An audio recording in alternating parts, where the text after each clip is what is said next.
René Ortiz fue ministro de Energía y Recursos Naturales No Renovables. Ha sido secretario general de la OPEP. Tiene más de 40 años de experiencia en las industrias de hidrocarburos y energía. Ecuador confirma que impondrá nuevas tarifas al transporte de petróleo de Colombia por uno de sus oleoductos en el marco de la guerra de aranceles. El presidente anunció que impondrá un arancel de 30% a las importaciones de Colombia ante lo que considera una falta de apoyo en la lucha contra el narcotráfico en la frontera. Don René, gracias por atendernos. Muy buenos días. Muy buenos días. ¿Usted es don Julio? Sí, don René. Muy bien. Don René, con esta decisión de Ecuador, pues pierde Ecuador y pierde Colombia. ¿Qué hay detrás de esto? Comenzaré señalando qué hay detrás de esto.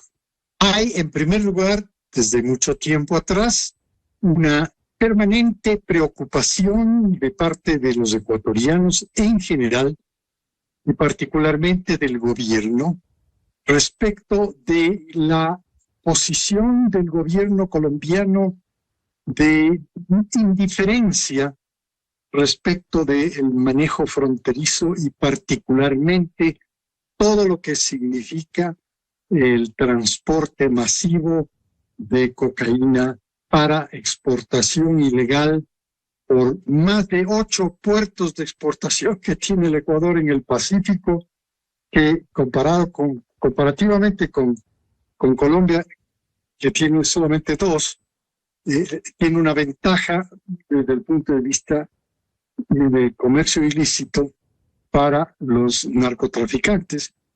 Y entonces esta preocupación ha sido permanente, ha sido planteada por el gobierno, no solamente sino gobiernos anteriores, también por el gobierno actual, pero se percibe que hay una indiferencia respecto al trabajo, a la acción que el gobierno de Colombia debería hacer en relación al, número 1, al aumento del cultivo, del hectareaje de cultivos de hoja de coca, al aumento de la cocaína en pasta, la refinación para obtener cocaína en pasta, y al aumento del transporte masivo por frontera de este producto ilegal, de esta droga, la cocaína, para exportación a los mercados.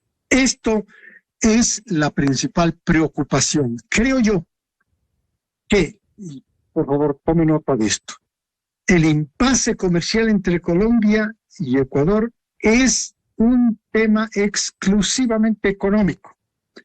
No tiene una connotación política, en mi opinión. Es absolutamente económico. A Ecuador le cuesta mucho dinero la guerra interna que usted conoce, que Ecuador declaró al crimen internacional organizado. Digo, le cuesta mucho porque ya llevamos un año gastado una enorme cantidad de dinero, porque cada operación que conjuntamente los policías y los militares realizan para capturar algún cargamento, para capturar un foco de infección, o como se le quieran llamar, cuesta dinero. La movilización cuesta dinero. Sí. El armamento cuesta dinero. La munición cuesta dinero. Y todo esto le cuesta al Ecuador. No hay duda de esto. Y entonces el gobierno de Ecuador está urgido, porque la gente le dice, no parece que usted está haciendo lo suficiente. Exministro, pero para nadie... Me refiero, sí. Termino la oración. Me refiero a las redes sociales y a los medios principales. Le califican al presidente Noboa como que no está haciendo lo suficiente. Sí. Y una forma de entender que no está haciendo lo suficiente es que le falta equipamiento, le falta fuerzas, le falta todo. ¿Por qué? Porque no estábamos preparados para esa guerra. Yo creo que nadie estaba preparado para esa guerra. Claro, exministro, pero entonces esto querría decir que Ecuador ya tendría quizás un plan B o alguna otra alternativa para entrar a enlazar o tener una solidez en materia energética y económica. ¿Cuál sería el plan B? Pasamos al tema, sí, muy buena pregunta. Pasamos al tema precisamente de la retaliación. Yo no esperaba como ministro, como exministro, ante un anuncio, porque esto era solamente un anuncio por parte del presidente de Ecuador, el presidente Daniel Noboa, a través de un comunicado, y se anuncia, estoy pensando hacer esto, pero sería interesante al final, dice del comunicado, conversar, dialogar, llegar a un acuerdo. Y hay una mala interpretación por parte del ministro de Energía de Colombia, a quien no lo conozco porque yo tengo el privilegio de estar en la industria por muchos años y conocer a muchos de los grandes ministros que han pasado por la cartera de Minas de Energía en Colombia, y tengo amistad con ellos, y digo, no tengo el gusto de conocerle al actual ministro, pero veo que hay una mala interpretación de ese comunicado, una mala interpretación de la intencionalidad del presidente de Ecuador, que le está diciendo, vamos a la negociación, vamos a encontrarnos, dialoguemos, conversemos. No, malinterpreta y se lanza con una sanción. Ya esto es sanción. Lo interpreto yo, y tal vez, y ojalá esté equivocado. Sanción, no le vendo más electricidad. Vamos, esto es lo mismo que ocurrió hace un par de años o algo más, 3 años atrás, igualmente en la primera parte de la administración del presidente Petro, que dice, no se le va a vender más electricidad, ahí sin motivo. Ahora hay un anuncio de que es el motivo, allá en ese tiempo no había ningún motivo, no se le va a vender electricidad a Ecuador. Vamos, ese tipo de declaraciones que luego se transforman en acciones, todavía no hay acciones al respecto, vamos a ver. No hay noticias, no tengo esa información. Si en efecto ya se detuvo, se suspendió el suministro de electricidad por parte de los generadores privados de Colombia hacia Ecuador. Claro, electricidad que ya está pagada, que Ecuador paga anticipadamente. Pero exministro, hay un contrato. Sí, exministro, ¿usted no cree que tal vez faltó un poco de cabeza fría por parte del presidente Noboa y calcular que este era un escenario que podría pasar y que Colombia legítimamente podría responder con medidas como estas cuando siente que está siendo atacada la industria colombiana con la imposición de aranceles, cuando justamente el presidente Noboa nunca puso sobre la mesa entonces, previo a sacar ese comunicado, la posibilidad de que abrieran esos espacios diplomáticos? Él impuso la medida y lo lógico era que Colombia respondiera de alguna forma. Bueno, como les decía, están malinterpretando en el lado colombiano porque no hay ninguna sanción de parte de Ecuador. Hay un anuncio, pero la mala interpretación es como que ya estuviera vigente y las fronteras van a controlar un conjunto porque todo esto está preparado, fíjese usted. Es decir, no es una improvisación, está preparado. Ya se tienen preparados todos los ítems, quiero decir, productos de importación de Colombia que tendrían este arancel del 30%. Entonces digo yo, lamentablemente se ha interpretado, yo pienso que la interpretación, la falta de cabeza fría está en el otro lado, no en el de Ecuador. Bueno, Ecuador solamente le anuncia, pero además del anuncio, en Davos, ahí mismo en Davos, le dice a los periodistas que le preguntaron, porque los periodistas toman esto, entre paréntesis, de un reportaje hecho por el New York Times, en el que acusan a Ecuador de ser el exportador. 72% de la cocaína sale por puertos ecuatorianos. Nosotros no cultivamos un gramo de eso. Todo se cultiva en Colombia y todo se contrabandea, se hace contrabando, se cruza ilegalmente por frontera. Y entonces eso les explica el presidente en Davos, pero la gente no le entiende. Dice entonces, ¿por qué usted no exige a Colombia que sea más rígido, más severo en la lucha? Dice, yo no puedo estar exigiendo eso, son opciones absolutamente soberanas Pienso que es la respuesta que habrá dado el presidente de la República. Entonces, la cabeza fría sí está en el lado de Colombia, pero no quiero excluir al presidente de la República que volviera el día de hoy, por ejemplo, a dar una declaración pública en la que manifieste su intencionalidad de conversar. Sí, pero conversar ministro, es que las medidas que ha anunciado el presidente Noboa van a entrar en rigor desde el 1 de febrero. Pues que no están ya, pero lo que dice es que ya están. ¿Usted descarta de plano que el hecho de que el presidente Petro haya pedido la libertad del señor Jorge Glass un día antes tenga algo que ver con esto? ¿Esa es una simple, fatal coincidencia?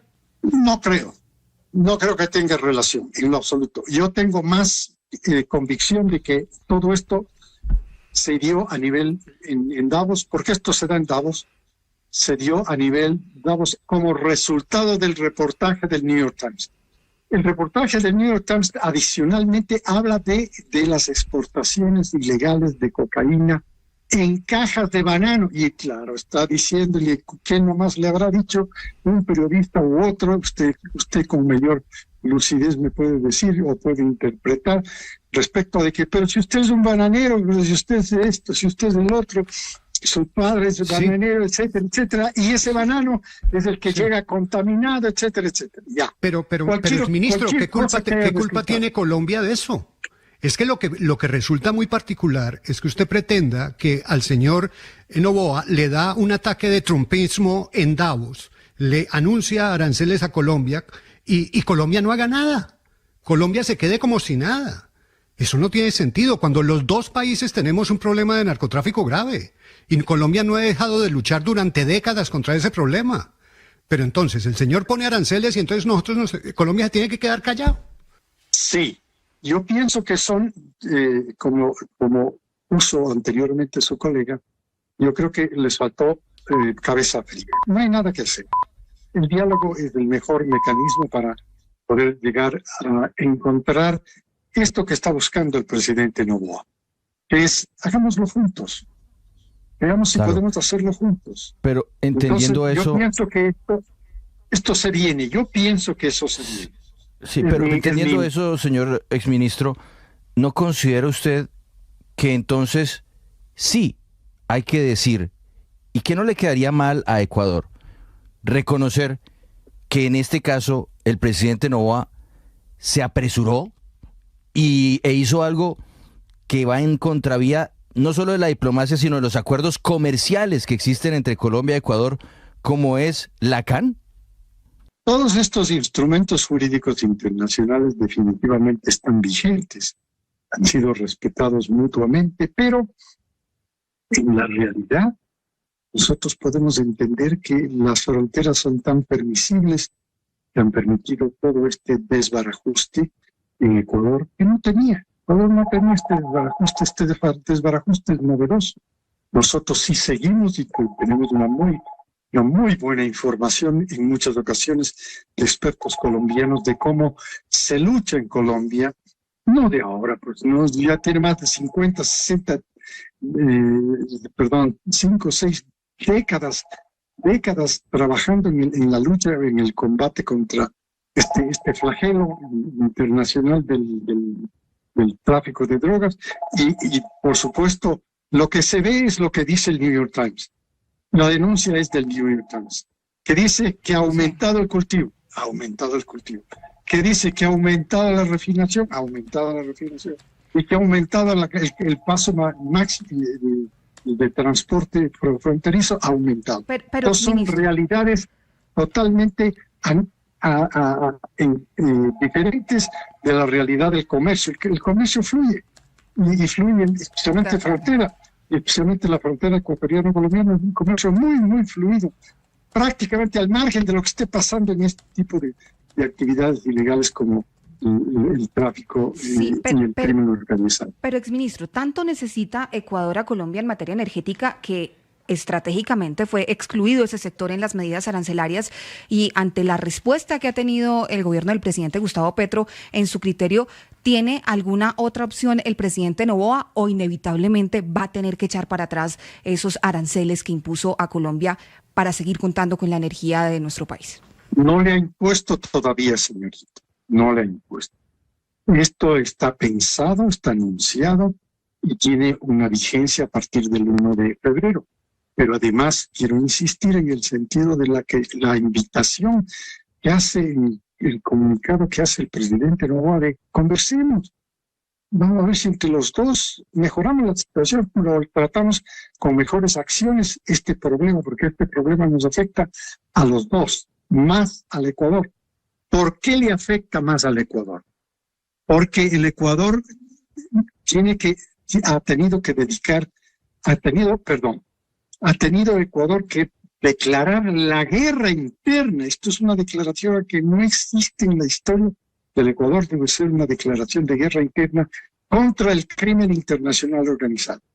Esa guerra con esa guerra se le permite la participación directa del ejército, de los militares, en apoyo de la policía, de las operaciones policiales. Eso no tenía Ecuador, pero todo esto tiene un costo. Entonces, estos costos hay que buscar la manera de frenarnos y erradicarnos de este tráfico, ¿no?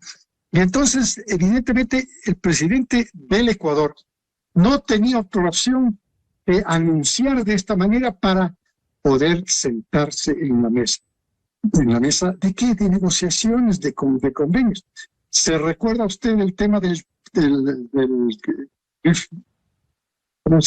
esta droga que se usa para combatir los cultivos? Glifosato. Ahí se conversó y se dieron, por supuesto, acciones antes de que llegaran a los acuerdos entre Ecuador y Colombia. Se dieron acciones de lado y lado para combatir esto. Es los cultivos que estaban en frontera, especialmente por el lado ecuatoriano. Con esto, ¿qué quiero decir yo? Que no hay otro camino que el diálogo. Este es el único camino. Porque el otro, simplemente viene la sanción no sé, puede ser que hoy día tenga la información, y ustedes también tengan la información, de que en efecto los proveedores de generadores de electricidad privados, déjeme subrayar, privados colombianos, dicen por orden del presidente Petro, hemos suspendido el suministro de electricidad a Ecuador. Son más o menos unos 200 megawatts que están en tratamiento. ¿Qué es lo que ocurre? Afortunadamente, entre paréntesis, el San Pedro creo que es ecuatoriano también, y ha llovido aquí en Quito y en todo el Ecuador de una manera impresionante. Es decir, los embalses de hidroelectricidad para generar hidroelectricidad están repletos. ¿Qué quiere decir esto? Que como se utiliza la energía para comprar a Colombia, cuando tenemos una etapa de estiaje, falta de lluvia normal, periódica de cada año, ahí nosotros compramos. Y también cuando Colombia tiene el estiaje, también nosotros le vendemos. Yo como ministro, en el 2020 le vendí a Colombia $800 millones en kilowatts como ministro. En mi temporada, el 2020, en plena pandemia, pero nosotros teníamos exceso y a Colombia le faltaba, se le vendió. Y esto ha fluido. Esto lamentablemente se ha empezado a distorsionar, en mi opinión, desde los anuncios principalmente del gobierno de Colombia, desde el inicio de que no se le va a vender electricidad al Ecuador, y tuvo que mandar una delegación. El presidente en ese entonces era el presidente Lasso de Ecuador, que mandó al ministro de Energía y conversó directamente con el presidente Petro sobre cómo regularizar las ventas de electricidad de Colombia a Ecuador. Porque son más o menos, el efecto es 10%. El efecto. Y ese 10% me imagino que está en este momento, dadas las circunstancias de lluvias excesivas, buenas, importantes, para poder generar esa electricidad, hidroelectricidad. Pues él es René Ortiz, ministro de Energía, experto en temas energéticos, secretario general de la OPEP, y pues un conocimiento del tema del suministro de energía pues que ustedes acaban de escuchar al detalle. Esperemos a ver si sucede el milagro al que se refiere el ministro, porque el comunicado del presidente de Ecuador no da espacio para la negociación o sentarse a hablar, da una orden pertinente, envía un mensaje pertinente, pero bueno, vendrán los oficios de la diplomacia que está rota desde hace rato por cuenta del señor Glass. No hay comunicación entre nuestra embajada y la Cancillería de Ecuador, hay una pésima relación porque Colombia ha insistido una y otra vez en deportaciones y manda listas de colombianos que está requiriendo. Y siempre en la lista de colombianos aparece un señor que fue vicepresidente, que está metido en el escándalo de Odebrecht, que está preso y que le mandó Colombia su nacionalidad a domicilio. Pues ese señor va a terminar siendo parte de la negociación, si es que hay negociación. Me refiero al señor Glass. Señor Ortiz, muchas gracias por atendernos. Ha sido usted muy amable. Que se cumpla el milagro.